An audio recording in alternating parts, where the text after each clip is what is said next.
What is up, everybody? Jonas Rex of the 1912 Titanic Swim Team back with our pure Jolteon build of the Eevees deck. As we did theorize, this deck is going to be a lot smoother because Jolteon does have free retreat, meaning that we can loop these attacks together quite easily, especially when we couple Crispin with our Sparkling Crystal combo. That's the way we're easily charging up this Jolteon to swing 280 as early as our second turn if we went first, or we can even get it going turn one going second if we just absolutely open the nuts. We also have our Glass Trumpet because we do need to be able to loop into something, and Glass Trumpet's going to help us set up Eevees on the bench that can evolve into Jolteons with an energy already attached, making them one Crispin away from being eligible attackers, and that's how we're going to hit 280 every turn. Now, 280 every turn is awesome into big basic decks like Raging Bolt and what else you got out there, Terapagos, but it's going to struggle a bit into decks like Gardevoir. Hitting Gardevoir for a one-hit KO is impossible in this deck. We're not going to do it. But if we can keep Gardevoir from getting into Gardevoir, then, you know, taking out those Curlias every turn will probably be a good investment going forward. Now, we have really good tempo, so even decks like Lost Box, we still have a solid matchup into, and Dragapult doesn't feel as bad as it did when we were trying to loop all three Eevees together. But instead of wasting more of your time, let me just show you how the deck works. All right, so we win the coin toss in game one. We're gonna definitely go first with this deck. We want to evolve, and having the chance to just put an energy onto our Jolteon, our Eevee, and then using the Crispin on the follow-up is the exact way that we avoid having to use the Sparkling Crystal, and we can save that for later when we need to set up a following Jolteon. Opening up with the Cleffa is awesome. It's gonna help us draw more cards. Probably not though, because we have the Nest Ball as well as an energy to attach, and then we have the Crispin for follow-up. So we're probably gonna retreat that Cleffa, go straight into attacking right off rip. There we go, we got the Lost Vacuum off the draw. Go ahead, go get straight into the Eevee. Retreat, go straight into the Jolteon. This Eevee lets us evolve onto the first turn, attach the energy, and we pass turn here. We don't need to use a Sparkling Crystal, that's what Crispin is for. So then the Sparkling Crystal will just help us set up the second Eevee so we can continue attacking. Our turn, they pass back after an attachment. We go straight into Crispin. Crispin gets us the two energies that we still needed. One to hand, one onto the Pokemon. Doesn't matter which one because we're just going to attach. And then we're going to have to sit back, hit him with the Flashing Spear because we do want to be able to attack on the following turn. And luckily we were able to take the KO there. We did not have anything else set up after our draw, so had we not been able to take the KO there, that would have been absolutely rough for us because they would have essentially gotten a free turn where we didn't take any damage. We could have retreated into the Cleffa to draw more cards, but we still wouldn't have removed another threat for their board. But luckily, we're going to be able to do that here, and we do have the boss's orders, so we can actually take that big one-hit KO on the Eevee in the back. That will also get us two prizes.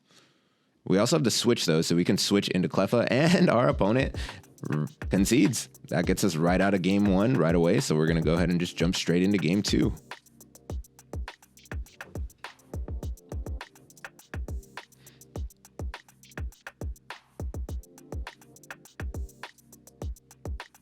All right, so game two, we're going to lose the coin toss here. We have to wonder what our opponent's going to select.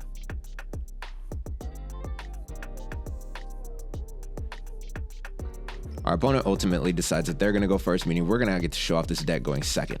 We draw absolutely nothing in the opening hand, so we're going to have to mulligan that away. Our opponent's getting set up beautifully. Here we go. We got the Bidoof, one of the toughest opens that we're going to have all day. Let's see how this plays out for us. All right, they got the Mew. That's going to also make things tough for us.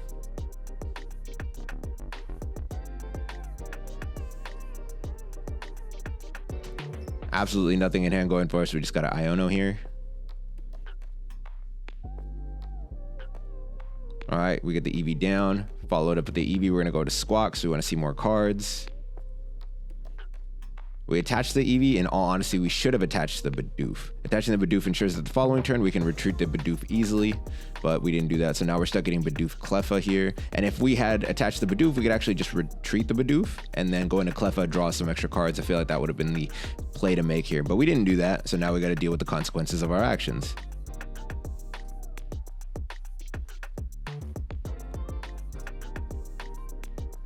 All right, here they come. They're bringing out the Pidgeot. Rare Candy into Pidgeot. And then they're going to go into Arven. what they grab from this Arven, the counter gain and the Nest Ball. Gonna go ahead and stick the counter gain onto the Pidgeot along with the fire energy. So really spreading their energy around here before they finally get their first Charmander down. And that does make us feel like we're in a comfortable position as long as we can get into this Jolteon on the following turn. But the problem is we are probably not drawing. We draw into Switch. Wow, okay, never punished. We love that. We attach fire. We go there. Now we're going to get rid of the Crispin because we're trying to draw into a Jolteon, which we don't hit, and we sadly have to burn another Switch because we really gambled right there that we would hit the Jolteon. Or away to the Jolteon, at least a Tera Orb. We didn't, so now we're going into Cleffa to draw some cards. We hit the Jolteon on those next two draws. And we also get into the Bibarel, so we should be able to get a lot more draw power going. But now another turn behind. We should have been able to take the KO there on the Mew, but we didn't, so that can come in to bite us in the rear in the future. Goes to a full power Charizard. He can retreat. He could take the KO on the Cleffa. They also could get the boss's orders, take out our Eevee right here on the bench, and that would be devastating because we invested a lot. And they boss's orders pick up the Eevee on the bench. This is going to be devastating because we invested a lot into this Eevee, and they're not even going to have to KO it with the Charizard. They could actually just KO it with the Pidgeot.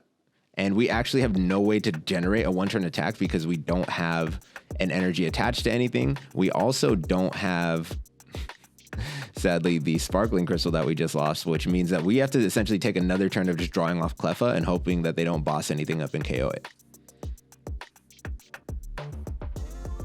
We do have Crispin for the following turn, so Cleffa, if they choose to let Cleffa be a meat shield, would be awesome here.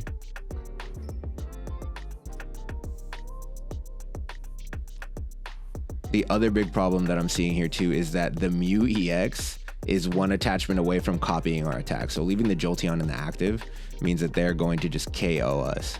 This really went downhill when we didn't hit Jolteon right there on that second turn. And we're just playing from behind at this point. It's not looking very good. Yep, Mew's ready to go and KO us. They have free retreat on the Mew, free retreat on the Pidgeot. They could really get into whatever they want to. They choose to give us the KO on the Pidgeot, but we have to establish another Mew, or not another Mew, another Eevee if we even want a chance to get into this. So we're going to Night Stretcher for one of those Eevees, use the Crispin, go ahead and get the missing energies that we need. Go ahead and attach one, doesn't matter which one. And then what we should have set up here actually would have been the KO with the flash, the one lightning, one colorless attack. That probably would have done it well, but then they just KO us on the crackback, so we do actually have to get rid of the Mew because the Mew is a threat to instantly KO us, whereas we're not absolutely going to die if we get rid of the Mew, because now Charizard can't one-hit KO us and Pidgeot definitely can't one-hit KO us, and we're really relying on them not having any way to get back into the game. So they're going to take the Rigid Band off of us, which is unfortunate, but not the end of the world. Opponent quick search is here. All right, they're gonna drop a second Pidgey, which is interesting. They have been very aggressive with that Pidgey. This is one of the first opponents I've ever seen use Pidgey to just get down and attack. So they have to go with Burning Darkness here, but there's not a ton that we can do in response here because we have to charge up this Jolteon in the back in a way that generates us an attack, but we can't do that all in one turn, so we're trying to get our hand size smaller so that Bibarel can draw us cards, and we're stuck in a situation where we're gonna have to boss something up that we can attack it with, so we're probably gonna sacrifice this Bidoof right here. Seems like that's the play to go with. Now, Professor's Research boss's orders is the real question. If I research, I'm going to see more cards, but we do want to boss something else up. We ultimately just pass everything over because I don't want to lose the boss that I have in hand. I also don't want to lose Briar, but they boss up the Jolteon on the bench anyway, so now we're in a position where we got to find Crispin, or we pretty much just take an L here.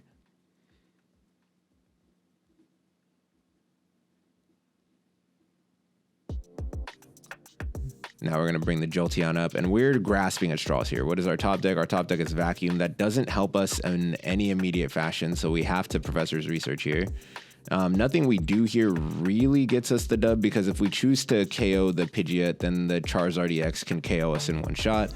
If we trade with the Charizard EX, then we're going to be in a position where the Pidgeot can finish us off, so we have to establish another Jolteon, but we don't have the gas to do that. So if we do establish it, it would have to be on the following turn, Going into the Arven to try and find Glass Trumpet, but I don't believe in this game that we were playing the Glass Trumpet yet, which is what really let us realize that Glass Trumpet is absolutely necessary, although we initially cut it for this first build. So yeah, Glass Trumpet would have been clutch here to help into the Charizard matchup, but they realize that they have pretty much everything they need to go win the game.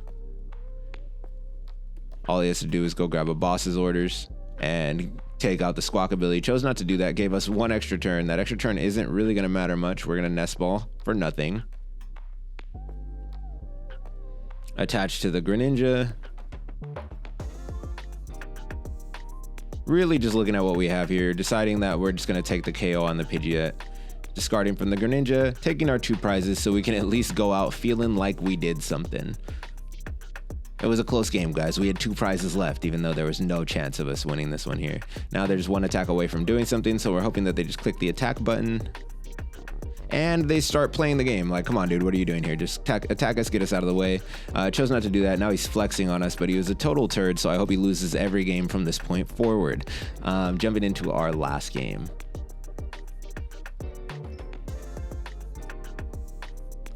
All right, so here we are, game 3, just trying to show off a little bit more of what this Jolteon can do. And can the Jolteon win the 2 out of 3? 2 out of 3 is where we're starting to feel a little comfortable. 1 out of 3, this deck's probably still needs work. So we're going to go ahead and drop the Eevee in the active. This hand's absolutely amazing. We already know we're going to squawk this hand away because we need more pieces. So unfortunately, we're going to lose both copies of Boss's Orders. Should we play another one because of this? Probably not. I think 2 is still a good number. We're not trying to boss on every single turn. Usually the things that are left in the active are enough, and because we can rotate around, we can mitigate the amount of damage that something builds up if they're not one-hit KOing us in return. So they're doing their turn, doing Duraludon things, looking for pieces, and they're just going to pass it over to us without doing a ton. Just kidding. They're going to get an Ultra Ball, get rid of their Dialga V-Star, and Dialga V-Star is actually one of the things that I am actually worried about in this matchup, because it can, if properly set up, take those double KOs that they're looking for at the end of a game to get the big win. So we're going to squawk here. That's going to get us Crispin. We're going to use the ball to get us the Greninja, hoping that we can find a access to Jolteon right here, because we do want to take this KO right now. We're actually completely committing to taking this KO right now because we're attaching. We believe. I believe that we can win. What we didn't realize, we do not have the Sparkling Crystal, and without the Sparkling Crystal, we're not taking any type of KOs right now, but we can switch into the Cleffa, go ahead and draw ourselves some extra cards. We're not going to need the Canceling Cologne in this matchup, so we can just burn it, allowing us to draw that 4th card instead of just drawing 3. So we Grasping draw for 4, and we're feeling pretty good here because on the next turn, we can Arven to go ahead and go grab the Sparkling Crystal. We can Arven to go grab a Tera Orb. We can Arven, yeah, it's essentially what we need: Tera Orb, Sparkling Crystal, or if we don't want to just manually attach, and we can start setting up the second Eevee without letting them know what's going on. So we'll save the Sparkling Crystal in hand. We got the Bibarel to go ahead and start having a regular draw engine. Radiant Greninja is going to help us draw more cards because we have extra energy in our hand. So as our opponent's popping off here, we're not that concerned with what's going on because we have a chance to answer, and the Archaludon is outside of our 1-hit KO reach, but that means we can just pepper it with that 60 damage off rip, and then we can go ahead and take the big KO later. Or if everything goes well, we can just go straight into Boss's Orders and take out the Dialga V-Star, worrying about the Archaludon later. They go Archaludon this time so they can move their energy around. So he's ready to attack. Poor Cleffa eats 440. Had a steel weakness. Who would have guessed? All right, we bring up our Eevee now. Draw for turn is the Jolteon. So, I mean, we really are just in a fantastic position here. We can just attach for turn. Go out and off the Greninja. What are we going to do here? Ditch the fire. Rigid Band on the active. Just want to take a little bit of less damage, get another Eevee down, because who knows how many we're gonna have to go through. And I think this is a perfect time to Iono, but we decided to Arven here instead. Arven for the counter catcher, as we are losing, so we do get to get the Dialga V-Star up. Go ahead and draw a couple extra cards, and Tera Orb, get another Jolteon. We are cooking right now, and I'm talking about cooking with Crispin. Here we go. 280. Just get that threat off the board. That's the one thing I don't want to deal with here is the Dialga. It taking the extra turn, can sway this game in a direction that I don't want to be in, and them swinging for 220 with our Chaladon is something we can deal with because they do have to take 2-hit KOs on us, which helps us in the prize trade because we have to take 2-hit KOs on them as well. So they're going to go ahead, start doing more our Chaladon things, drawing more cards, going to pick up our Chaladon on the bench, putting back down the Duraludon because they're going to want to accelerate more steel energies from the discard. They go ahead and get the Night Stretcher. That's going to help them get the Dialga V back into play. So now I'm looking at another target. I need to get this Dialga V out of the game before they have a chance to absolutely cook us. So they go 190 here, and I know that the next turn this Jolteon's probably going down, but this Jolteon also can't attack again because I just used 280, and that means I need the crystal. We Crispin here against our better judgment, and now we don't have access to the crystal, but what we do have access to is that 60 damage attack that's going to make sure that we can set up the Archaladon for the KO on the following turn. So it's not the end of the world here. Do we click the Greninja? Thinking about the evolution, we'll go ahead and do that. Search just to trim our hand size, draw off the Bibarel. Thinking. Yeah, we just go ahead and hit the attack. We're not going to discard any of our energy because we do want to have that 280 damage attack open for following turns. But what we have cooking right now is pretty chill. We have an Archaladon that's ready to die, and we have them getting ready to evolve into a Dialga V-Star that is right within our KO range as well. So we're cooking pretty much all the way across the board. Now we just wait for our opponent to make a move. He's going to go ahead and go into our Chaladon. Going to accelerate some energy, make that Dialga V-Star a threat. And that Dialga V-Star does swing for 220, so it can't KO us on the same turn that it's taking 2 prizes, but now that we have the 190 damage on the one on the bench, it can. So that's a 4-prize turn waiting to happen. We really got to wonder what their goals are here. Do they boss up the Greninja? Do they boss up the Bibarel? I know they just set up their 4-prize turn even easier, so they attack straight into the active. Can't be mad at them for doing that, but then I do got to wonder, how are they going to react as we go up here? They do need to get the energy onto the Dialga still. Okay, we attach down low. Crispin here. Get the water. And that means that we actually can't manually attach. So that sucks. That does suck. All right, we get the Buddy-Buddy Poffin off of that. We are just digging for the crystal because we screwed the pooch here. Or did we? Because we can just retreat. This deck doesn't let me get punished. This deck is so much better than playing all 3 Eevees. We decide to retreat here. Go into our already damaged Eevee. It does allow them, if they get the energy onto the Dialga V-Star, to set up a 4-prize turn, but from there we'll just 1 Crispin away. Or an attachment and Sparkling Crystal, which we still haven't seen. Oh, well, there's our Sparkling Crystal. We pretty much have game in the bag now. We have an attachment, we have Sparkling Crystal. If they take the 4-prize turn, we take the return KO and still win that as they have 1 prize remaining. If they don't do that, we're just a boss's orders away from taking the KO on the one on the bench. And if they leave this one in the active, now we also have a KO on the Pheasantipity on the bench. The one in the active, if they don't get an attack off with it, we're 2 hits away from getting the win. We have a lot of momentum. We're in a good spot. We have a lot of energy spread out. So it's going to be hard for them to put us into a position where we can't just retreat into attacks. And that's the wonderful part of having free retreat on the Jolteon, is that I can just loop this over and over and over again. All right, they get the 4th energy. They need the 5th one to hit that 4-prize turn. And I know they've probably been dying to get that set up, but it's not looking good for them. Okay, they go scoop up Cyclone. But they just put the Duraludon on the bench, and they just put this one down, so they're unable to go ahead and accelerate more energy on this turn. They're going to conceal the cards. I'm not exactly sure what they're digging for at this point. It has to feel pretty hopeless because they're also realizing the amount of attacks that we have available to us and what they're working with. So they go ahead and take the KO here, but that's just as easy as promoting and finding an energy, which is really easy to do because we just drew an Arven. So if we just go ahead and Arven for the Sparkling Crystal, that's a wrap. Good thing me in the past figured that out. I go ahead and get the Tera Orb just because we attach, and we attack 280, and that's going to be a wrap for our opponent. Now, this deck feels pretty good. It feels fine. It flows. It swings 280 all the time. But if I need a hit for KOs above 280, this gets pretty difficult. You've seen us only take 1 KO on the Archaladon. We took 2 on Dialgas. So make of this deck what you will. I'll go ahead and put the deck list in the description. Let me know how you feel about it. Until next time, Jonas Rex signing out.